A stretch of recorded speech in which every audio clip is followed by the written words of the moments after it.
नमस्कार, जय हिंद, वंदे मातरम। प्यारे बच्चों, यूपी लेखपाल की आपकी तैयारी निरंतर जारी है और हम भी आपके साथ लगातार बने हुए हैं। आज हम लेकर आए हैं यूपी लेखपाल का प्रैक्टिस सेट 3। 15 आपके मॉक टेस्ट करवाए जा चुके हैं और तीसरा ये प्रैक्टिस सेट है। और सभी सब्जेक्ट के लगातार टॉपिक वाइज भी नोट्स आपको प्रोवाइड करवाए जा रहे हैं। यूपी बजट भी पूरा करवाया जा चुका है। अब आप लोगों की मांग के अनुसार हम लगातार आपके साथ बने हुए हैं। वीडियो को लाइक कर लीजिएगा, चैनल पर नए हैं चैनल को सब्सक्राइब कर लीजिएगा, क्योंकि प्रश्न यहीं से आएगा। आप पढ़ते रहेंगे आप हमारे साथ तो आपको यकीन आएगा। देखिए, अच्छा लगे, आसान लगे, कठिन लगे, बस क्लास में अंत तक बने रहिएगा, क्योंकि रिवीजन बहुत जरूरी है। जितना ज्यादा आप रिवीजन करेंगे, जितनी बार चीजें आपके आंखों के सामने से गुजरेंगी, उतनी ज्यादा चीजें आपके दिमाग में छपती रहेंगी और एग्जाम टाइम में आपको पता नहीं चलेगा कि कैसे आपका पेपर बहुत अच्छा हो जाएगा। रही बात पीडीएफ की, तो स्क्रीन पर आपको व्हाट्सएप नंबर दिख रहा है।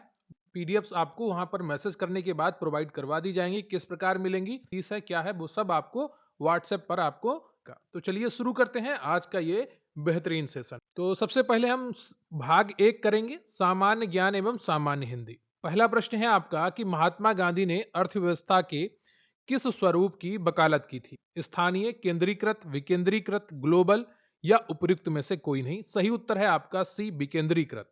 गांधी जी का मानना था कि भारत की आत्मा गांवों में बसती है, इसलिए उन्होंने विकेंद्रीकृत अर्थव्यवस्था की वकालत की, जिसका आधार ग्राम स्वराज्य और कुटीर उद्योग थे। वे चाहते थे कि उत्पादन बड़े पैमाने के साथ आम लोगों द्वारा किया जाए। अगला प्रश्न है आपका कि अलीगढ़ मुस्लिम विश्वविद्यालय की स्थापना किसने की थी? सर सैयद अहमद खान ने, मोहम्मद अली जौहर ने, मोहम्मद इकबाल ने, सैयद अमीर अली ने या उपरोक्त में से कोई नहीं। सही उत्तर है आपका यहाँ पर option A, Sir Syed Ahmad Khan ने। सर सैयद अहमद खान ने 1875 में अलीगढ़ में मोहम्मदन एंग्लो ओरिएंटल कॉलेज की स्थापना की, जो बाद में 1920 में अलीगढ़ मुस्लिम विश्वविद्यालय बना। उन्होंने मुसलमानों में आधुनिक शिक्षा और सामाजिक सुधारों को बढ़ावा देने के लिए अलीगढ़ आंदोलन चलाया था। ध्यान रखिएगा, उन्होंने मुसलमानों में आधुनिक शिक्षा और सामाजिक सुधारों को बढ़ावा देने के लिए अलीगढ़ आंदोलन चलाया था। अगला प्रश्न है आपका कि 28 दिसंबर 1885 को भारतीय राष्ट्रीय कांग्रेस की स्थापना गोकुलदास तेजपाल संस्कृत स्कूल के परिसर में कहां हुई थी? दिल्ली, मुंबई, कलकत्ता, मद्रास या उपयुक्त में से कोई नहीं। सही उत्तर है आपका ऑप्शन बी, मुंबई। भारतीय राष्ट्रीय कांग्रेस का प्रथम अधिवेशन 28 दिसंबर 1885 को मुंबई, तत्कालीन बंबई के गोकुलदास तेजपाल संस्कृत कॉलेज में हुआ था। इसकी अध्यक्षता व्योमेश चंद्र बनर्जी ने की थी। पहले यह अधिवेशन पुणे में आयोजित होना था, लेकिन वहां प्लेग फैल जाने के कारण इसे मुंबई स्थानांतरित कर दिया गया था। ध्यान रखिएगा, 28 दिसंबर 1885 को भारतीय राष्ट्रीय कांग्रेस की स्थापना हुई। गोकुलदास तेजपाल संस्कृत स्कूल के परिसर में कहां हुई थी, यह आपसे पूछा गया था, तो यह मुंबई में हुई थी। अगला प्रश्न है आपका कि निम्नलिखित में से कौन सा विश्वविद्यालय 1917 में सेंट्रल हिंदू कॉलेज के साथ अपने प्रथम घटक कॉलेज के रूप में शुरू किया गया था? तो 5 ऑप्शन है, एक सही और सही उत्तर है आपका बनारस हिंदू विश्वविद्यालय। एनी बेसेंट द्वारा 1898 में स्थापित सेंट्रल हिंदू कॉलेज को 1917 में बनारस हिंदू विश्वविद्यालय के पहले घटक कॉलेज के रूप में शामिल किया गया था। बीएचयू की स्थापना पंडित मदन मोहन मालवीय द्वारा 1916 में की गई थी। यह विश्वविद्यालय भारतीय स्वतंत्रता आंदोलन का और शिक्षा के प्रसार का प्रमुख केंद्र रहा है। तो ध्यान दीजिएगा, प्रश्न क्या है? निम्नलिखित में से कौन सा विश्वविद्यालय 1917 में सेंट्रल हिंदू कॉलेज के साथ अपने प्रथम घटक कॉलेज के रूप शुरू किया गया था, यह आपसे पूछा गया है। तो बनारस हिंदू विश्वविद्यालय सही है। एनी बेसेंट ने 1898 में स्थापित सेंट्रल हिंदू कॉलेज को 1917 में बनारस हिंदू विश्वविद्यालय के पहले घटक कॉलेज के रूप शामिल किया था। ठीक है, ध्यान रखिएगा। अगला प्रश्न है आपका कि असहयोग आंदोलन किस वर्ष प्रारंभ हुआ था? आप सभी इससे परिचित हैं, वर्ष 1920 में। महात्मा गांधी के नेतृत्व में असहयोग आंदोलन की औपचारिक शुरुआत 1 अगस्त 1920 को हुई। इसका उद्देश्य जलियांवाला बाग हत्याकांड और रॉलेट एक्ट के विरोध में ब्रिटिश सरकार का शांतिपूर्ण बहिष्कार करना था। 4 फरवरी 1922 को हुई चौरी चौरा की घटना के बाद गांधी जी ने इस आंदोलन को वापस ले लिया था। अगला प्रश्न है आपका कि निम्नलिखित में से कौन सा अनुच्छेद अल्पसंख्यकों के हितों का संरक्षण करता है? सही उत्तर है आपका बी ऑप्शन, अनुच्छेद 29। अनुच्छेद 29 अल्पसंख्यकों को अपनी भाषा, लिपि और संस्कृति को सुरक्षित रखने का अधिकार देता है। जबकि अनुच्छेद 30 उन्हें शिक्षण संस्थान स्थापित करने का अधिकार देता है। अनुच्छेद 26 धार्मिक कार्यों के प्रबंध की स्वतंत्रता देता है और अनुच्छेद 27 किसी विशिष्ट धर्म के प्रोत्साहन के लिए करों के भुगतान से मुक्ति प्रदान करता है। ठीक है, तो ये ध्यान रखिएगा।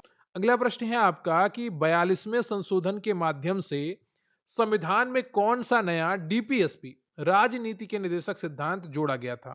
यह आपसे पूछा गया है। सही उत्तर है आपका यहाँ पर ऑप्शन सी, समान न्याय और निशुल्क विधिक सहायता। 1976 के 42वें संविधान संशोधन द्वारा अनुच्छेद 39A जोड़ा गया, जो गरीबों के लिए समान न्याय और मुफ्त कानूनी सहायता सुनिश्चित करता है। यह राज्य को निर्देश देता है कि वह गरीबों और समाज के कमजोर वर्गों को निशुल्क कानूनी सहायता प्रदान करने के लिए उपयुक्त योजनाएं बनाएं।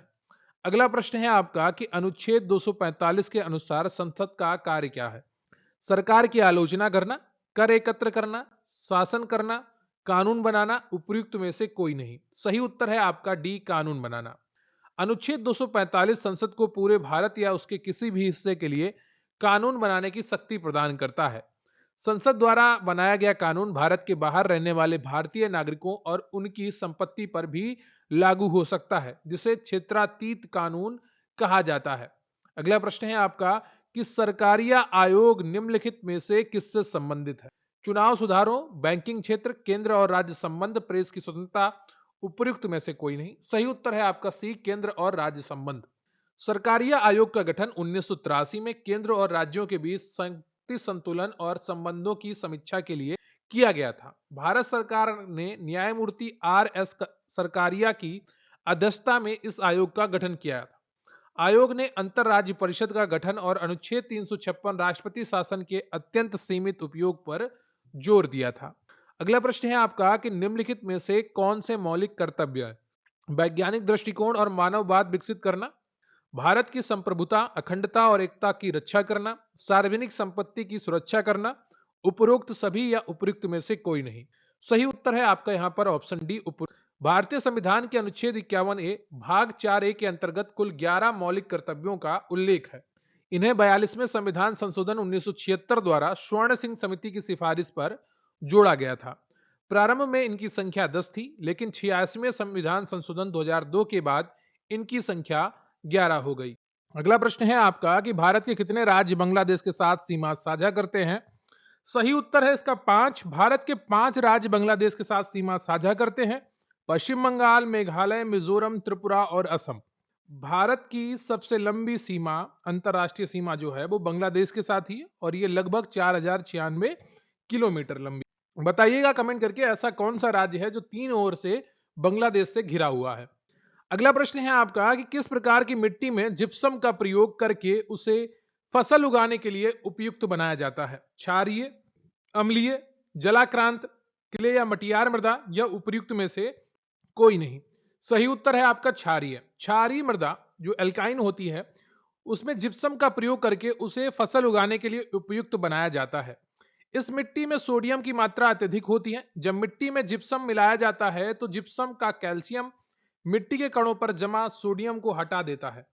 अगला प्रश्न है आपका कि निम्नलिखित में से कौन पृथ्वी का सबसे बड़ा अंतःस्थलीय जल निकाय है? कैस्पियन सागर, बैकाल झील, सुपीरियर झील, ए और बी दोनों, उपयुक्त में से कोई नहीं। सही उत्तर है आपका यहाँ पर ऑप्शन ए, कैस्पियन सागर।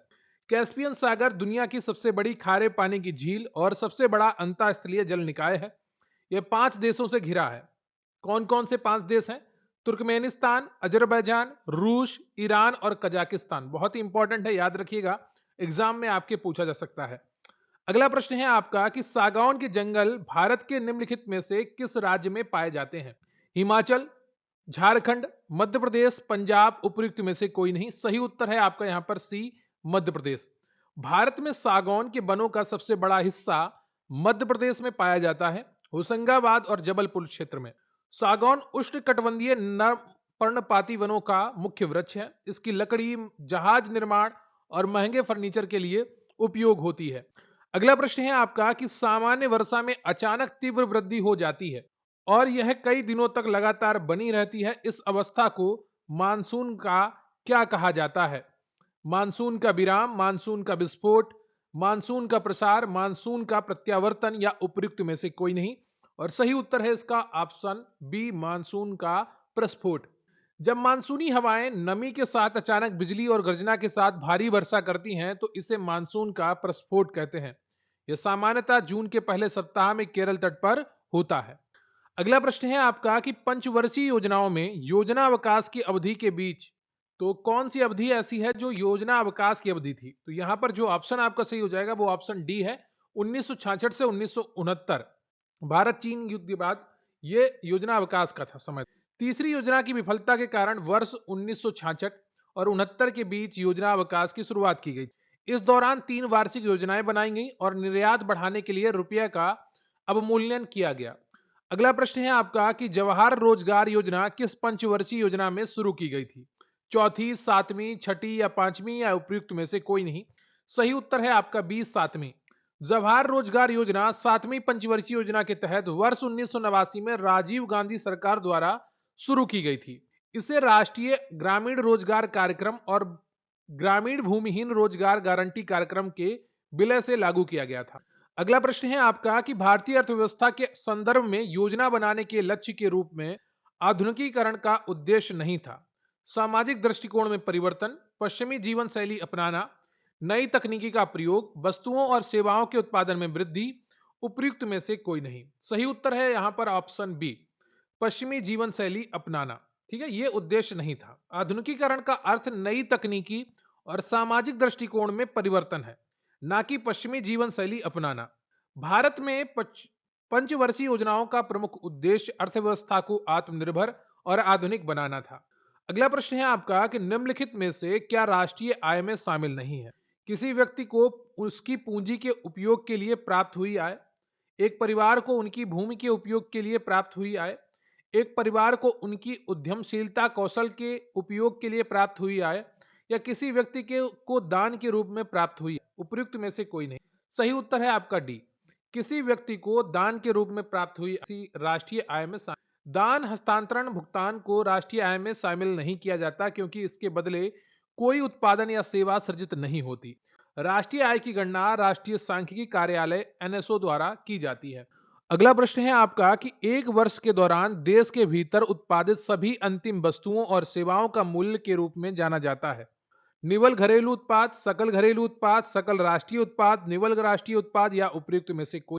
सही उत्तर है आपका ऑप्शन बी, सकल घरेलू उत्पाद। सकल घरेलू उत्पाद, सकल घरेलू उत्पाद जीडीपी किसी देश की घरेलू सीमा के भीतर एक वर्ष में उत्पादित सभी अंतिम वस्तुओं और सेवाओं का कुल मौद्रिक मूल्य होता है। यह देश का आर्थिक स्थिति का सबसे महत्वपूर्ण संकेतक है। अगला प्रश्न है आपका कि नवंबर 2024 में किस मंत्रालय ने भारत को बाल विवाह मुक्त बनाने हेतु राष्ट्रीय अभियान बाल विवाह मुक्त भारत शुरू किया था? सही उत्तर है इसका महिला एवं बाल विकास मंत्रालय। यह अभियान बेटी बचाओ बेटी पढ़ाओ से प्रेरित है और नई दिल्ली के विज्ञान भवन से शुरू किया गया था। इसका उद्देश्य बाल विवाह को खत्म करना व शिक्षा के माध्यम से लड़कियों को सशक्त बनाना है। देखिए, कोई भी योजना, कोई जो सामाजिक त्रुटि है वो सामाजिक जागरूकता के साथ खत्म की जा, जब तक समाज उसे अपनाएगा नहीं तब तक उसे आप समाप्त नहीं कर पाएंगे, चाहे आप कितनी ही योजनाएं बना लें। समाज का स्वीकार करना बहुत ज्यादा जरूरी है। समाज जैसे जैसे जागरूक होता जाएगा और उस चीज को समझेगा, उस चीज की जरूरत को, बहुत आसानी से कुरीतियां अपने आप समाप्त हो जाए। इसलिए जागरूकता बढ़ाना बहुत ज्यादा जरूरी होता है। अगला प्रश्न है आपका कि निम्नलिखित में से कौन सा कृषि लागत है? बीज, सिंचाई, कृषि यंत्र, ये सभी, उपयुक्त में से कोई नहीं। सही उत्तर है ऑप्शन आपका ये सभी। कृषि आगत, इनपुट्स ऐसे साधन हैं जिनका उपयोग कृषि उत्पादन कार्यों में किया जाता है। बीज, सिंचाई, कृषि यंत्र और उर्वरक सभी कृषि आगत की श्रेणी में आते हैं। अगला प्रश्न है आपका कि सूखे की संभावना वाले क्षेत्रों में सूखा आशंकित क्षेत्र कार्यक्रम राष्ट्रीय स्तर पर किस वर्ष शुरू किया गया था? 69 में, 73 में, 78 में या 99 में या उपयुक्त में से कोई नहीं। सही उत्तर है यहाँ पर आपका ऑप्शन बी, 1973। सूखा आशंकित क्षेत्र कार्यक्रम डीपीएपी की शुरुआत 1973 में की गई थी। इसका प्रमुख उद्देश्य इन क्षेत्रों में भूमि, जल व प्राकृतिक संसाधनों का विकास कर पर्यावरण संतुलित करना है। अगला प्रश्न है आपका कि सघन कृषि विकास कार्यक्रम की शुरुआत वर्ष 1960-61 में प्रदेश के किस जिले में शुरू की गई थी? लखनऊ, गोरखपुर, अलीगढ़, फैजाबाद या उपर्युक्त में से कोई नहीं। सही उत्तर है ऑप्शन यहाँ पर आपका डी, सी, अलीगढ़। ठीक है, ऑप्शन सी आपका सही है, अलीगढ़। सघन कृषि विकास कार्यक्रम आईएडीपी की शुरुआत 1960 में प्रदेश के अलीगढ़ जिले में प्रारंभ देश के 7 जिलों से किया गया था। बाद में 1964-65 में इसे देश के 144 जिलों में लागू किया गया था। अगला प्रश्न है आपका कि किसानों को उनकी बंजर भूमि और सौर ऊर्जा उत्पादन क्षमता स्थापित करने के उद्देश्य से केंद्र सरकार द्वारा चलाई गई योजना कौन सी है? ऊर्जा सुरक्षा योजना, कुसुम योजना, उदय योजना, अक्षय योजना या उपयुक्त में से? सही उत्तर है आपका बी, कुसुम योजना। पीएम कुसुम किसान ऊर्जा सुरक्षा एवं उत्थान महाअभियान योजना मार्च 2019 में शुरू की गई थी। इसके तहत किसानों को कृषि पंपों को सौर ऊर्जा से संचालित करने के लिए स्वच्छ ऊर्जा और सब्सिडी प्राप्त होती है। अगला प्रश्न है आपका कि सितंबर 2025 में किसे अर्थशास्त्र के लिए पीवी नरसिम्हा राव स्मृति पुरस्कार से सम्मानित किया गया? डॉक्टर मनमोहन सिंह, अरुण जेटली, निर्मला सीतारमण, उर्जित पटेल या उपयुक्त में से कोई नहीं। सही उत्तर है आपका option A, doctor Manmohan Singh. पूर्व प्रधानमंत्री डॉक्टर मनमोहन सिंह को भारत के आर्थिक परिवर्तन में उनके योगदान के लिए यह पुरस्कार दिया गया। यह पुरस्कार उनकी ओर से उनकी पत्नी गुरशरण कौर ने मोन्टेक सिंह अहलुवालिया के हाथों ग्रहण किया। अगला प्रश्न है आपका कि अक्टूबर 2025 में स्वस्थ नारी सशक्त परिवार अभियान के तहत भारत ने कितने गिनीज वर्ल्ड रिकॉर्ड्स बनाए? सही उत्तर हो जाएगा यहां पर ऑप्शन डी, 3। भारत ने इस अभियान में कुल 3 गिनीज वर्ल्ड रिकॉर्ड बनाए हैं। इनमें एक महीने में 3.21 करोड़ पंजीकरण और एक सप्ताह में लगभग 9.94 लाख स्तन कैंसर की ऑनलाइन स्क्रीनिंग शामिल है। अगला प्रश्न है आपका कि नवंबर 2025 में अभ्यास पूर्वी प्रचंड प्रहार 2025 कहां आयोजित किया गया? सिक्किम, मणिपुर, अरुणाचल प्रदेश, मिजोरम या उपयुक्त में से? सही उत्तर है ऑप्शन सी, अरुणाचल प्रदेश। त्रिसेवा अभ्यास पूर्वी प्रचंड प्रहार अरुणाचल प्रदेश के मेचुका में आयोजित किया गया। इसका उद्देश्य थल सेना, वायुसेना और नौसेना के बीच सामरिक समन्वय और तकनीकी अनुकूलन को मजबूत करना है। अगला प्रश्न है आपका कि नवंबर 2025 यूनेस्को की क्रिएटिविटी सिटी ऑफ गैस्ट्रोनॉमी में कौन सा शहर शामिल हुआ? दिल्ली, वाराणसी, मुंबई, लखनऊ या उपयुक्त में से कोई नहीं। सही उत्तर है आपका ऑप्शन डी, लखनऊ। लखनऊ को अपनी अवधि पाक कला, कबाब, बिरयानी और शाही व्यंजनों के कारण गैस्ट्रोनॉमी श्रेणी में शामिल किया गया है। यह शहर की ऐतिहासिक और पाक परंपरा की अंतर्राष्ट्रीय मान्यता का प्रतीक है। अगला प्रश्न है आपका कि दिसंबर 2025 में भारत का पहला वाटर पॉजिटिव एयरपोर्ट कौन सा बना है? सही उत्तर है ऑप्शन बी, इंदिरा गांधी अंतर्राष्ट्रीय हवाई अड्डा आईजीआई दिल्ली। आईजीआई हवाई अड्डा भारत का पहला वाटर पॉजिटिव एयरपोर्ट बना है। वाटर पॉजिटिव का अर्थ है कि हवाई अड्डा जितना पानी खपत करता है उससे अधिक जल का संरक्षण और पुनर्चक्रण करता है। अगला प्रश्न है आपका कि भारत की पहली सशस्त्र परमाणु पनडुब्बी है? सही उत्तर है आपका सी, आईएनएस अरिहंत। आईएनएस अरिहंत भारत की पहली स्वदेशी निर्मित परमाणु पनडुब्बी है जिसे अगस्त 2016 में नौसेना में शामिल किया गया था। इसे शामिल करने के साथ ही भारत परमाणु त्रयी क्षमता हासिल करने वाला छठा देश बन गया। अगला प्रश्न है आपका, प्रकाश वैद्युत प्रभाव के आविष्कारकर्ता कौन थे? हर्ट्ज, आइंस्टीन, प्लांक, बोर या उपयुक्त में से? सही उत्तर है ऑप्शन ए, हर्ट्ज। प्रकाश वैद्युत प्रभाव की खोज सर्वप्रथम 1887 में हेनरिच हर्ट्ज ने की थी। इसे हर्ट्ज प्रभाव भी कहा जाता है। बाद में आइंस्टीन ने इसकी सफल व्याख्या की जिसके लिए उन्हें 1921 में नोबेल पुरस्कार मिला था। अगला प्रश्न है आपका कि हाल ही में बना the man who knew infinite शीर्षक वाला चलचित्र किसके जीवन चरित्र पर आधारित है? S Ramanujan, S Chandrasekhar, S N Bose, C V Raman, उपयुक्त में से कोई नहीं। सही उत्तर है ऑप्शन ए, एस रामानुजन। यह 2015 में रिलीज हुई एक ब्रिटिश फिल्म है जो रॉबर्ट कैनेगिल के उपन्यास पर आधारित है। यह प्रसिद्ध भारतीय गणितज्ञ श्रीनिवास रामानुजन के जीवन पर आधारित है। अगला प्रश्न है आपका कि भारत में अणु बम के विकास में कौन संबंधित है? एपीजे अब्दुल कलाम, होमी जहांगीर भाभा, राज रमन्ना, कस्तूरी रंगन, उपयुक्त में से कोई नहीं। सही उत्तर है option C, Raja Ramanna. Doctor Raja Ramanna 1974 में भारत के प्रथम परमाणु परीक्षण स्माइलिंग बुद्धा के मुख्य सूत्रधार थे। वे बार्क के निदेशक और परमाणु ऊर्जा आयोग के अध्यक्ष भी रहे हैं। अगला प्रश्न है आपका कि किसके द्वारा ग्रहों की गति के नियम प्रतिपादित किया गया था? Newton, Kepler, Galileo, Copernicus. सही उत्तर है आपका बी, केपलर द्वारा। ग्रहों की गति संबंधी 3 नियम जोहानस केपलर द्वारा प्रतिपादित किए थे। इन्होंने बताया कि प्रत्येक ग्रह सूर्य की परिक्रमा दीर्घ वृत्ताकार कक्षा में करता है। अगला प्रश्न है आपका कि जैव आवर्धन का क्या अर्थ है? जीवों की जनसंख्या में वृद्धि, खाद्य श्रृंखला के उच्च स्तरों पर, विषाक्त पदार्थों की सांद्रता में वृद्धि, वनों का विस्तार, मिट्टी में पोषक तत्वों की कमी या उपयुक्त में से कोई नहीं। सही उत्तर है आपका बी, खाद्य श्रृंखला के उच्च स्तरों पर विषाक्त पदार्थों की सांद्रता में वृद्धि। जैव आवर्धन का अर्थ है खाद्य श्रृंखला में ऊपर की ओर जाने पर हानिकारक रसायनों जैसे डीडीटी पारा का जमाव बढ़ना। ये प्रदूषक नहीं होते और शीर्ष उपभोक्ताओं को गंभीर नुकसान पहुंचाते हैं।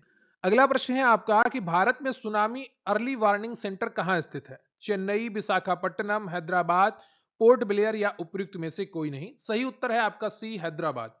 यह केंद्र INCOIS भारतीय राष्ट्रीय महासागर सूचना सेवा केंद्र का हिस्सा है और 2007 में हैदराबाद में स्थापित किया गया। यह 24x7 समुद्र स्तर और भूकंपीय गतिविधियों की निगरानी करता है। अगला प्रश्न है आपका कि पर्यावरणीय प्रभाव आकलन का मुख्य उद्देश्य क्या है? केवल आर्थिक लाभ का आकलन करना, विकास परियोजनाओं के संभावित पर्यावरणीय प्रभावों का पूर्व आकलन करना, वनों की कटाई को बढ़ावा देना, औद्योगिक उत्पादन बढ़ाना या उपयुक्त में से कोई नहीं। सही उत्तर है आपका बी, विकास परियोजनाओं के संभावित पर्यावरणीय प्रभावों का पूर्व आकलन कर। EIA यानी कि इन्वायरमेंटल इम्पैक्ट असेसमेंट का उद्देश्य प्रोजेक्ट के पर्यावरण और समाज पर पड़ने वाले प्रभावों का पहले से आकलन कर। भारत में इसे 1986 के पर्यावरण संरक्षण अधिनियम के तहत वैधानिक दर्जा मिला है। अगला प्रश्न है आपका कि रेड डेटा बुक का प्रकाशन किसके द्वारा किया जाता है? WWF, IUCN, UNEP, साइट्स या उपयुक्त में से कोई नहीं। सही उत्तर है आपका IUCN। अंतरराष्ट्रीय प्रकृति संरक्षण संघ IUCN संकटग्रस्त प्रजातियों का रिकॉर्ड रखने के लिए रेड डेटा बुक प्रकाशित करता है। इसमें प्रजातियों को विलुप्त, लुप्तप्राय आदि श्रेणियों में बांटा जाता है। अगला प्रश्न है आपका कि आपदा प्रबंधन के संदर्भ में गोल्डन आवर का क्या तात्पर्य है? आपदा के बाद का पहला घंटा, पुनर्वास का समय, आपदा से पहले की तैयारी का समय या सूर्योदय का समय या उपयुक्त में से कोई नहीं। सही उत्तर है आपका ए, आपदा के बाद का पहला घंटा।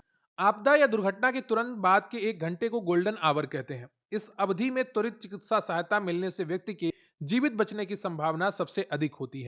अगला प्रश्न है आपका कि जलीय पारिस्थितिकी तंत्र में जैव भार का पिरामिड सामान्यतः कैसा होता है? सही उत्तर है आपका सदैव उल्टा।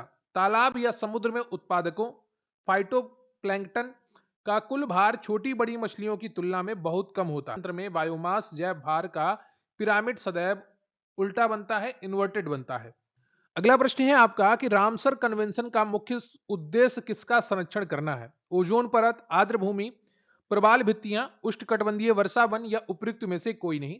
सही उत्तर है आपका बी, आर्द्र भूमि। रामसर संधि आर्द्र भूमियों के संरक्षण के लिए 2 फरवरी 1971 को ईरान में हस्ताक्षरित हुई थी। इसलिए हर साल 2 फरवरी को विश्व आर्द्र भूमि दिवस मनाया जाता है। अगला प्रश्न है आपका कि निम्नलिखित में से कौन बाह्य स्थानीय संरक्षण का उदाहरण है? राष्ट्रीय उद्यान, वन्यजीव अभ्यारण्य, जीव मंडल निचय, वनस्पति उद्यान या उपयुक्त में से कोई नहीं। सही उत्तर है आपका वनस्पति उद्यान। बाह्य स्थानीय संरक्षण यानी कि XC2 में जीवों या पौधों को उनके वास्तविक आवास से बाहर जैसे चिड़ियाघर, वनस्पति उद्यान संरक्षित किया जाता है, जबकि राष्ट्रीय उद्यान प्राकृतिक आवास संरक्षण के उदाहरण है, इन सीटू के उदाहरण। अगला प्रश्न है आपका कि अम्लीय वर्षा के लिए मुख्य रूप से कौन सी गैसें जिम्मेदार है? सही उत्तर है आपका option B, sulphur dioxide SO2 और नाइट्रोजन ऑक्साइड NOA2। ये गैसें वायुमंडल की नमी से क्रिया करके सल्फ्यूरिक एसिड और नाइट्रिक एसिड बनाती हैं। अम्लीय वर्षा का pH 5.6 से कम होता है, जो इमारतों और जलीय जीवों के लिए खतरनाक है। अगला प्रश्न है आपका कि पारिस्थितिकी तंत्र में ऊर्जा का प्रभाव हमेशा कैसा होता है? चक्रीय, एक दिशीय, द्विदिशीय, बहुदेशीय या उपयुक्त में से कोई नहीं। सही उत्तर है ऑप्शन आपका बी, एक दिशीय। पारिस्थितिकी तंत्र में ऊर्जा एक दिशा में बहती है। सूर्य, उत्पादक, उपभोक्ता, अपघटक। ऊर्जा वापस पीछे की ओर नहीं लौटती है, लिंडमैन का 10% का नियम। अब हम बात करेंगे गणित और डेटा इंटरप्रिटेशन। यहाँ पर आपको एक टेबल दी गई है जिसका आप स्क्रीनशॉट ले लीजिए। यहाँ पर जहाँ पे शर्तों लिखा है, ये शर्ट है, ठीक है, जो आप शर्ट पहनते हैं वो उसकी बात की गई है। तो इसका प्रश्नों का आप स्क्रीनशॉट ले लीजिए और इसके आधार पर आपको अगले 5 प्रश्न करने हैं, ठीक है, उसका भी आप स्क्रीनशॉट ले लेंगे। मैं सीधे आपको आंसर बताऊंगा। ये रहा आपका अगला प्रश्न, इसका आप स्क्रीनशॉट ले लीजिए। बुधवार, शुक्रवार, शनिवार और रविवार को एक साथ बेची गई शर्टों की कुल औसत संख्या कितनी है? सही उत्तर है आपका 48। अब इसका सॉल्यूशन का भी आप स्क्रीनशॉट ये रहा आपके सामने, आप इसका स्क्रीनशॉट ले सकते हैं। अगला प्रश्न है आपका कि सोमवार, मंगलवार और बुधवार को एक साथ बेची गई फॉर्मल शर्टों की संख्या का योग कितना? 84 है। उम्मीद करता हूं आपने स्क्रीनशॉट ले लिया होगा। अगला प्रश्न है आपका कि सोमवार और बुधवार को एक साथ बेची गई कैजुअल शर्टों की संख्या तथा मंगलवार और गुरुवार को एक साथ बेची गई फॉर्मल शर्टों की संख्या का अनुपात कितना है? यहाँ पर आपसे अनुपात पूछा गया है और सही उत्तर है आपका उपयुक्त में से। जो राइट आंसर आएगा वो 5:6 आएगा, 5/6 आएगा। वो आप यहाँ पर सोल्यूशन भी इसका देख सकते हैं। अगला प्रश्न है आपका कि शुक्रवार को ब्रांड एक्स की कैजुअल शर्टों का 40% और फॉर्मल शर्टों का 25% बेचा जाता है, तो शुक्रवार को ब्रांड एक्स के अतिरिक्त अन्य ब्रांड की बेची गई शर्टों की संख्या कितनी है? तो यहाँ पर जो आपका सही उत्तर हो जाएगा वो डी हो जाएगा, 51। 51 आपका बिल्कुल सही उत्तर है। अगला प्रश्न है आपका कि गुरुवार को बेची गई कैजुअल शर्टों की संख्या मंगलवार को बेची गई फॉर्मल शर्टों की संख्या से कितने प्रतिशत अधिक है? तो इसका भी आप सही उत्तर देख लीजिए। सही उत्तर है आपका ऑप्शन सी, 40%। कैसे निकला है इसका भी आप स्क्रीनशॉट। अब अगला जो निर्देश है वो प्रश्न संख्या 51 और से 55 तक लागू होगा। यहाँ पर भी आपको एक टेबल और उसके आधार पर आपको यहाँ पर डीआई सॉल्व करनी है। विद्यालय सी में कक्षा 10 के अलावा महिला छात्रों की संख्या 100। विद्यालय सी में महिला छात्रों प्रतिशत कितना, ये आपसे। तो सही उत्तर हो जाएगा इसका ऑप्शन डी, 35%। कुल महिलाएं सी में प्लस 25 कक्षा 10 में। और प्रतिशत कैसे निकलेगा? 126 बटा टोटल 360 गुणे, तो 35% आ जाएगा। अगला प्रश्न है आपका कि विद्यालय ए और बी की कक्षा 10 में पुरुष छात्रों की संख्या के बीच अंतर ज्ञात करें। सही उत्तर है आपका ए, 18। विद्यालय सी की कक्षा 10 में छात्रों पुरुष प्लस महिला की कुल संख्या का विद्यालय बी की सभी कक्षाओं में मिलाकर कुल छात्रों की संख्या से अनुपात ज्ञात करें। इसका भी आप स्क्रीन 1:6 आपका सही हो। अगला प्रश्न है आपका कि दिए गए विद्यालय में 3 कक्षा 8, 9 और 10 हैं। विद्यालय ए और बी को मिलाकर कक्षा 8 और 9 में छात्रों की संख्या का अनुपात 55:48 है। तब विद्यालय ए और बी को मिलाकर कक्षा 8 में छात्रों की संख्या ज्ञात करें। इसका भी सॉल्यूशन दिया गया है, ऑप्शन बी आपका सही हो जाएगा। फिर लास्ट क्वेश्चन है आपका डीआई का कि विद्यालय बी की कक्षा 10 के छात्रों की कुल संख्या विद्यालय ए के कुल छात्रों की संख्या से कितने प्रतिशत कम है? तो यहाँ पर जो सही उत्तर है आपका वो हो जाएगा ऑप्शन डी, 74.4%। कैसे करना है? अब हम बढ़ेंगे अपने नेक्स्ट सेक्शन की तरफ। जो है पूछा गया है कि सामान्य हिंदी का प्रश्न है कि उपकार को मानने वाला वाक्यांश के लिए एक शब्द है कृतज्ञ, कृतज्ञ, परोपकारी, धर्मज्ञ। तो सही उत्तर हो जाएगा इसका आपका ऑप्शन ए। जो व्यक्ति दूसरों द्वारा किए गए उपकार को मानता है उसे कृतज्ञ कहते हैं। इसके विपरीत उपकार को ना मानने वाले को कृतज्ञ कहते हैं। अगला प्रश्न है आपका कि हंस शब्द का सही स्त्रीलिंग वाला विकल्प क्या है? हंसिनी, या ये है, या ये है, या। सही उत्तर है आपका ऑप्शन ए। हंस शब्द का शुद्ध स्त्री रूप है जो वो हंसिनी।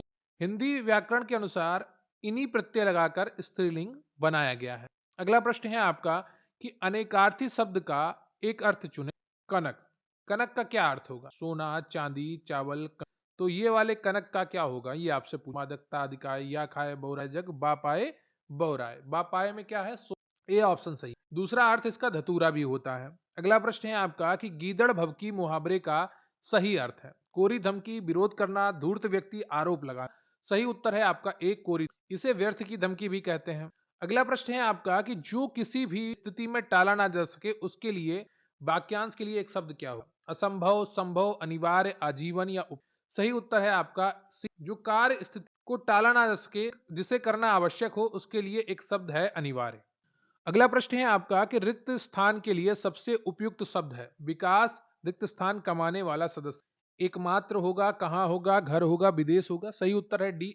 अगला प्रश्न है आपका कि अनेकार्थी शब्द का एक अर्थ चुने। अरुण, सूर्य, आकाश, सोना, गोद उपयुक्त में से। सूर्य के पर्यायवाची अगर आपको पता, आकाश के पर्यायवाची आपको पता है, सोना के पर्याय तो बहुत आसान। अरुण सूर्य के अनेकार्थी अर्थों में है। सूर्य का सारथी और लाल रंग मुख्य रूप से शामिल है।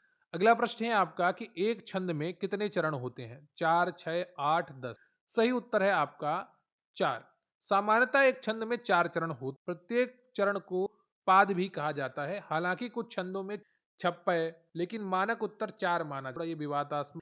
अगला प्रश्न है आपका कि निम्नलिखित में से तद्भव शब्द छांटिए। कपूर, पक्ष, मयूर, मानसिक, उपयुक्त में से तद्भव शब्द का उत्तर है आपका कपूर। कपूर का तत्सम रूप होता है कर्पूर। ठीक है, बाकी सब आपके तत्व। अगला प्रश्न है आपका कि परमार्थ का सही संदेश। परम धन अर्थ, पर अर्थ, परमो अर्थ, परमाधन अर्थ या उपयुक्त में से सही उत्तर है आपका परम धन अर्थ। आ मिलकर आ हो गए, स्वर संधि का उदाहरण। अब हम बढ़ेंगे अपने भाग की तरफ जो है कंप्यूटर। अगला प्रश्न है आपका कि इंटरनेट शब्द का सबसे पहले प्रयोग किस वर्ष किया गया था? 1974, 1969, 1983 या 1990? सही उत्तर है आपका यहाँ पर ऑप्शन ए 1974। इंटरनेट शब्द का प्रयोग पहली बार विंट सर्फ और बॉब कॉन द्वारा एक पेपर में किया गया था। यह ट्रांसमिशन कंट्रोल प्रोटोकॉल टीसीपी के लिए इस्तेमाल हुआ था। अगला प्रश्न है आपका कि किस कंप्यूटर में डेटा और सूचना के बीच मुख्य अंतर क्या है? किसी कंप्यूटर में डेटा और सूचना के बीच मुख्य अंतर क्या है? डेटा बड़ा होता है, डेटा प्रोसेस नहीं किया जाता है, सूचना कच्चा तथ्य है, सूचना प्रोसेस किया हुआ डेटा है। उपयुक्त में से कोई नहीं। तो प्रश्न बहुत ही महत्वपूर्ण है और सही उत्तर हो जाएगा आपका यहाँ पर ऑप्शन डी। सूचना क्या है? एक प्रोसेस किया हुआ डेटा है। डेटा कच्चा होता है, असंगठित होता है और अव्यवस्थित होता है, जबकि सूचना एक सुव्यवस्थित डेटा है। अगला प्रश्न है आपका कि कंप्यूटर की कौन सी मेमोरी चिप निर्माता द्वारा प्रोग्राम की जाती है और इसे बदला नहीं जा सकता है? रैम, पीरोम, रोम या कैसे? उपयुक्त में से कोई नहीं। सही उत्तर है आपका यहाँ पर रोम। रीड ओनली मेमोरी एक नॉन वोलेटाइल मेमोरी है। इसमें स्थायी निर्देश स्टोर होते हैं जो निर्माता द्वारा प्रोग्राम किए जाते हैं और आसानी से बदले नहीं जा सकते। अगला प्रश्न है आपका कि उच्च स्तरीय भाषा में लिखे गए प्रोग्राम को मशीन कोड में कौन बदलता है? Operating system, compiler, device driver, utility या उपयुक्त में से कोई नहीं। बहुत ही आसान प्रश्न होगा, इसके बारे में आपने कई बार पढ़ा है। सही उत्तर है आपका बी कंपाइलर।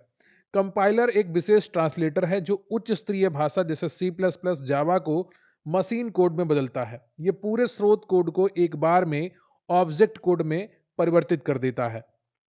अगला प्रश्न है आपका कि जॉयस्टिक का उपयोग मुख्य रूप से किस एप्लीकेशन में किया जाता है? Word processing, CAD CAM, database प्रबंधन, वीडियो गेमिंग या उपयुक्त में से कोई नहीं। तो जॉयस्टिक का प्रयोग गेमिंग में होता है, तो वीडियो गेमिंग, डी ऑप्शन आपका यहाँ पर सही हो जाएगा। यह द्विआयामी या त्रिआयामी दिशा में नियंत्रण प्रदान करता है।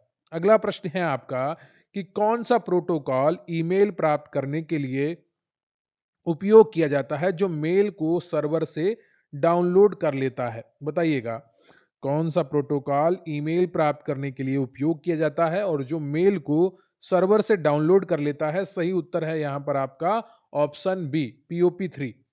पोस्ट ऑफिस प्रोटोकॉल 3 POP3 का उपयोग मेल सर्वर से ईमेल डाउनलोड करने के लिए किया जाता है। यह स्थानीय रूप से संदेशों को संग्रहित करने की अनुमति देता है। अगला प्रश्न है आपका कि एक ईमेल में बीसीसी फील्ड में जोड़ा गया प्राप्तकर्ता क्या नहीं देख सकता है? विषय, बीसीसी फील्ड के अन्य प्राप्तकर्ता, मुख्य सामग्री, अटैचमेंट, उपयुक्त में से कोई नहीं। तो यहां पर जो सही उत्तर हो जाएगा आपका वो है बी, बीसीसी फील्ड के अन्य प्राप्तकर्ता। बीसीसी यानी कि ब्लाइंड कार्बन कॉपी का उपयोग गोपनीयता के लिए होता है। बीसीसी सूची में शामिल व्यक्ति अन्य बीसीसी प्राप्तकर्ताओं को नहीं देख सकते। अगला प्रश्न है आपका कि टैबलेट में उपयोग होने वाली मल्टी टच तकनीकी का क्या अर्थ है? एक साथ दो टैब खोलना, एक ही समय में कई उंगलियों के इनपुट को पहचानना, एक ही समय में दो ऐप्स चलाना, केवल स्टाइलस का उपयोग, उपयुक्त में से कोई नहीं। सही उत्तर है आपका एक ही समय में कई उंगलियों के इनपुट को पहचानना। मल्टी टच एक ऐसी तकनीकी है जो टच स्क्रीन को एक साथ एक से अधिक स्पर्श बिंदुओं को पहचानने की अनुमति देती है। इससे जूम इन आउट जैसे जेस्चर संभव होते हैं। स्क्रीनशॉट जो आप 3 उंगलियों से स्क्रॉल करके कर लेते हैं, तो वो भी ये मल्टी टच का वजह से संभव हो पाता है। अगला प्रश्न है आपका कि MS वर्ड में किसी पूरे डॉक्यूमेंट को एक साथ सेलेक्ट करने के लिए शॉर्टकट कुंजी क्या है? Control plus S, control plus A, control plus B, control plus C. सही उत्तर है आपका यहाँ पर control plus A. Control plus A यानी कि ए फॉर ऑल का होता है। उपयोग डॉक्यूमेंट के सभी टेक्स्ट या ऑब्जेक्ट को चुनने के लिए किया जाता है। अगला प्रश्न है आपका कि एमएस एक्सेल में सम A1 A5 क्या दर्शाता है? बताइएगा। सम A1 कॉलन A5 क्या दर्शाता है? एक सेल रेफरेंस, एक सेल रेंज, एक फंक्शन नाम, एक कॉलम नाम। सही उत्तर है आपका एक सेल रेंज। एक्सेल में कॉलन का उपयोग दो सेल के रेफरेंस के बीच एक रेंज को परिभाषित करने के लिए किया जाता है। A1 कॉलन A5 का मतलब है A1 से लेकर A5 तक के सभी सेल। और सम किस लिए होता है? इनका योग करने के लिए होता है, जोड़ करने के लिए होता है। अगला है कि एंड्रॉयड और आईओएस किसके उदाहरण हैं? नेटवर्क प्रोटोकॉल के, मोबाइल ऑपरेटिंग सिस्टम के, डेटाबेस मैनेजमेंट सिस्टम या प्रोग्रामिंग भाषाएं, या उपयुक्त में से कोई नहीं। बहुत आसानी से आप इसका उत्तर कर पा रहे होंगे। बी ऑप्शन आपका सही है, mobile operating system. Android Google का है और आईओएस एप्पल का है। अगला प्रश्न है आपका कि सोशल नेटवर्किंग पर फ्रेंड रिक्वेस्ट भेजने का क्या उद्देश्य है? ईमेल भेजना, अन्य उपयोगकर्ता के साथ वर्चुअल कनेक्शन स्थापित करना, फाइल डाउनलोड करना, या पैसे ट्रांसफर करना। सही उत्तर है आपका यहाँ पर ऑप्शन बी, अन्य उपयोगकर्ता के साथ वर्चुअल कनेक्शन स्थापित करना। फ्रेंड रिक्वेस्ट दूसरे उपयोगकर्ता को अपने नेटवर्क में जोड़ने का अनुरोध है, जिससे दोनों एक दूसरे की साझा सामग्री देख सकते हैं। अगला प्रश्न है आपका कि भारत में त्वरित भुगतान प्रणाली आईएमपीएस और यूपीआई के संचालन का आधार क्या है? इसका सही उत्तर हो जाएगा ऑप्शन बी, मोबाइल और इंटरनेट बैंकिंग के माध्यम से इलेक्ट्रॉनिक फंड ट्रांसफर करना। आईएमपीएस और यूपीआई 24/7 तत्काल इलेक्ट्रॉनिक धन हस्तांतरण सक्षम करती हैं, जो बैंक खातों के मोबाइल से जुड़कर काम करती हैं। अगला है आपका कि इंटरनेट ऑफ थिंग्स आईओटी की अवधारणा किससे संबंधित है? बहुत ही आसान उत्तर होगा आपके लिए, बी ऑप्शन आपका सही हो जाएगा। रोजमर्रा की भौतिक वस्तुओं को इंटरनेट से जोड़कर डेटा का आदान प्रदान करना। आईओटी एक नेटवर्क है जहां भौतिक वस्तुएं जैसे स्मार्ट उपकरण, कार आदि इंटरनेट के माध्यम से डेटा एकत्र और साझा करती हैं। अगला प्रश्न है आपका कि डिजिटल इंडिया पहल की शुरुआत किस वर्ष हुई थी? बहुत आसानी से आप इसका उत्तर कर पा रहे होंगे। ऑप्शन सी आपका सही है, 2015 में। डिजिटल इंडिया कार्यक्रम भारत सरकार द्वारा 1 जुलाई 2015 को शुरू किया गया था। इसका लक्ष्य डिजिटल साक्षरता बढ़ाना और सरकारी सेवाओं को इलेक्ट्रॉनिक रूप से उपलब्ध कराना है। अगला जो प्रश्न है आपका वो उत्तर प्रदेश सामान्य ज्ञान भाग 4 से होगा आपका। और इस प्रकार से आप लास्ट सेशन में पहुंच गए हैं अपने मॉक टेस्ट के। प्रश्न है आपका कि उत्तर प्रदेश दिवस किस दिन मनाया जाता है? 24 दिसंबर, 24 जनवरी, 24 मार्च, 24 जून। आप सभी इससे परिचित हैं, बी ऑप्शन सही है आपका 24 जनवरी।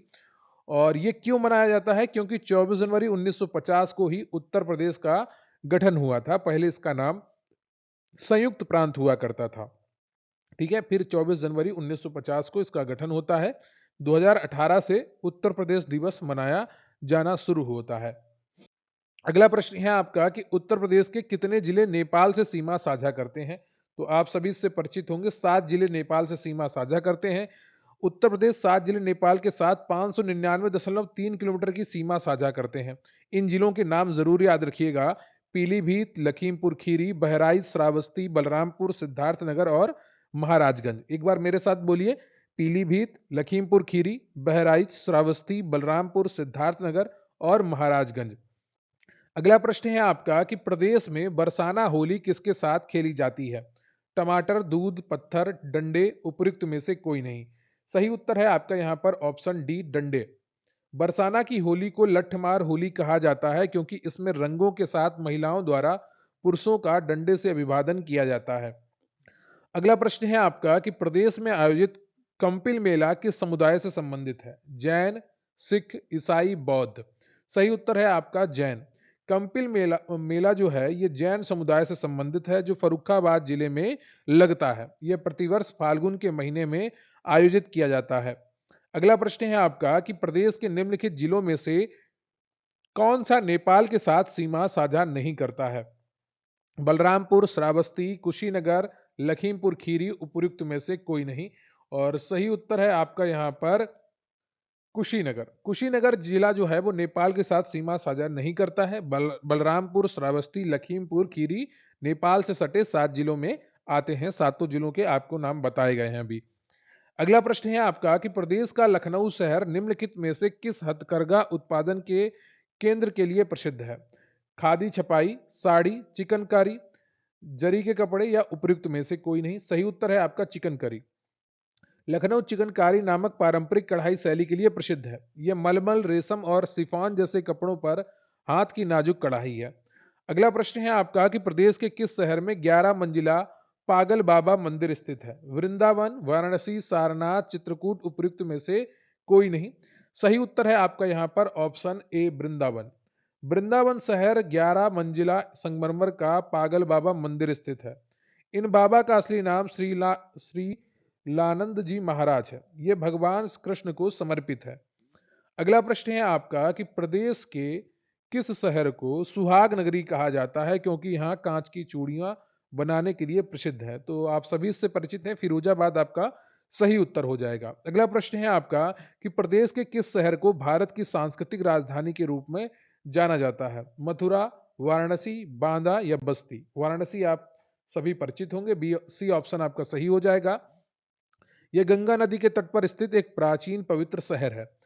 अगला प्रश्न है आपका कि प्रधानमंत्री किसान सम्मान निधि को वर्ष 2019 में प्रदेश में कहां प्रारंभ किया गया था? उत्तर प्रदेश में कहां प्रारंभ किया गया था यह आपसे पूछा गया है।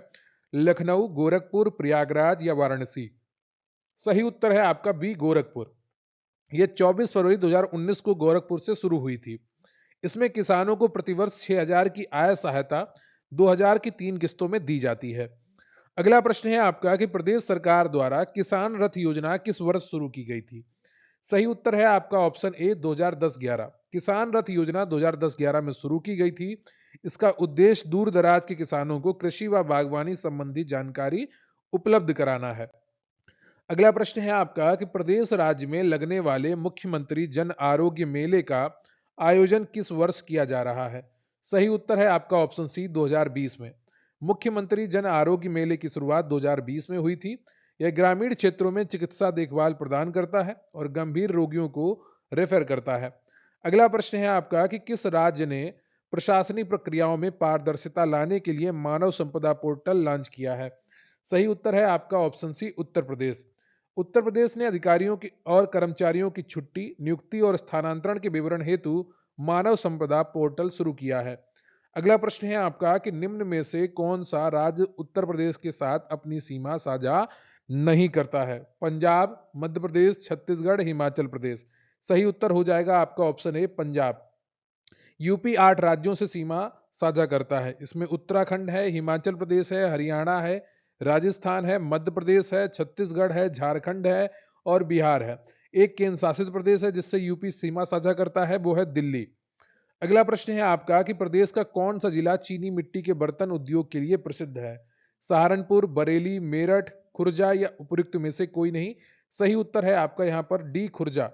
बुलंदशहर का खुर्जा चीनी मिट्टी के बर्तन उद्योग के लिए प्रसिद्ध है। यह विद्युत इंसुलेटर और स्पार्क प्लग आदि भी बनाए जाते हैं। अगला प्रश्न है आपका कि 1887 ईस्वी में इलाहाबाद विश्वविद्यालय की स्थापना किसने की थी? Doctor Sarvepalli Radhakrishnan, Jonathan Duncan, sir William Muir, Madan Mohan Malviya या उपयुक्त में से कोई नहीं। सही उत्तर है आपका सर विलियम मुयर। इलाहाबाद विश्वविद्यालय की स्थापना 1887 में सर विलियम मुयर ने की थी, जिसे पूर्व का ऑक्सफोर्ड भी कहा जाता है। ये प्रश्न परीक्षा में पूछा गया है, ध्यान रखिएगा। यह भारत का चौथा सबसे पुराना विश्वविद्यालय है। अगला प्रश्न है आपका कि पहली महिला मुख्यमंत्री वर्ष 1963 में नियुक्त की गई थी। उन्होंने किस भारतीय राज्य सरकार का नेतृत्व किया था? सही उत्तर है आपका यहाँ पर ए उत्तर प्रदेश। सुचेता कृपलानी भारत की पहली महिला मुख्यमंत्री थी जो 1963 से 1967 तक उत्तर प्रदेश की सीएम रही। वे एकमात्र सेनानी और संविधान सभा की सदस्य भी थी। अगला प्रश्न है आपका कि उत्तर प्रदेश में सकल घरेलू उत्पाद की गणना का आधार वर्ष क्या है? सही उत्तर है आपका वर्ष 2011-12। उत्तर प्रदेश राज्य और पूरे देश में सकल घरेलू उत्पाद जीडीपी की गणना का वर्तमान आधार वर्ष 2011-12 है। अगला प्रश्न है आपका कि किस राज्य ने युवा उद्यमियों की सशक्तिकरण के लिए मुख्यमंत्री युवा उद्यमी विकास अभियान योजना की शुरुआत की है? सही उत्तर है आपका ए, उत्तर प्रदेश। उत्तर प्रदेश सरकार ने एमएसएमई और निर्यात प्रोत्साहन विभाग के तहत यम युवा योजना शुरू की है। अगला प्रश्न है आपका कि उत्तर प्रदेश में भू क्षेत्रफल मापन की सबसे छोटी इकाई कौन सी है? एकड़ है, बीघा है, बिस्वा है, बिस्वांसी है या उपर्युक्त में से कोई नहीं? सही उत्तर है आपका ऑप्शन डी, बिस्वांसी। उत्तर प्रदेश की पारंपरिक भू क्षेत्रफल मापन का क्रम बीघा, बिस्वा, फिर बिस्वांसी आती है, उसके बाद कचवांसी आती है।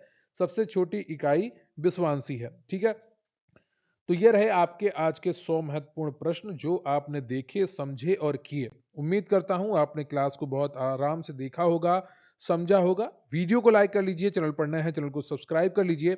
अपने दोस्तों के साथ भी वीडियो शेयर करिएगा और कमेंट करके हमें बताइएगा कि आपको आज का ये सेशन कैसा लगा। देखिए, तैयारी करते रहिए, समय बहुत कम है आपके पास और कब समय गुजर जाता है किसी को पता नहीं चलता। रही बात पीडीएफ की, तो स्क्रीन पर आपको व्हाट्सएप नंबर दिख रहा होगा, वहां पर आप मैसेज करिए, सारी जानकारी आपको पीडीएफ से रिलेटेड प्रोवाइड करवा दी जाएगी। कंटेंट की कोई चिंता मत करिए, कंटेंट बहुत अच्छा है। हमारी सारी पीडीएफ्स का जितने भी लोगों ने लिए हैं कोई भी शिकायत नहीं है। तो आप भी तैयारी अगर करना चाहते हैं अच्छी और कुछ एक्स्ट्रा लेके जाना चाहते हैं एग्जाम में, तो हमारे साथ जुड़िए, कंटेंट प्राप्त करिए और तैयारी अच्छे से करते रहिए, क्योंकि एक एक चीज, एक एक प्रश्न आपको नौकरी दिला सकता है या आपको नौकरी से दूर कर सकता है। जब सेम कट ऑफ होती है ना, तब बहुत तकलीफ होती है कि आपका सेम कट ऑफ होके भी आपको नौकरी नहीं मिली। तो कोशिश करिए कि अच्छे से अच्छा पढ़ते जाइए, जितना ज़्यादा इकट्ठा कर सके, जितना ज़्यादा पढ़ सकें, उतना आपके लिए महत्वपूर्ण होगा। एक प्रश्न भी बहुत महत्वपूर्ण होता है जब आप मेहनत कर रहे होते हैं। जब आप मेहनत नहीं कर रहे हैं, फिर तो आपके 2 प्रश्न भी गलत हो जाएँ, 3 गलत हो जाएँ, कोई फ़र्क नहीं पड़ता। लेकिन जो आदमी सीरियस है, उसके लिए आधा नंबर भी महत्वपूर्ण है। ठीक है? तो मिलते हैं फिर किसी अन्य वीडियो में। कमेंट करके बताइएगा कि आज का आपको सेशन कैसा लगा। हमें आपके कमेंट्स का इंतज़ार रहता है और कमेंट्स में जब भी आप कमेंट्स किया करिए, तो एक बार लेखपाल एग्ज़ाम 2026 ज़रूर लिख दिया करिए। लेखपाल एग्ज़ाम 2026 ज़रूर लिख दिया करिए। मिलते हैं अगले वीडियो में, तब तक के लिए जय हिंद, जय भारत।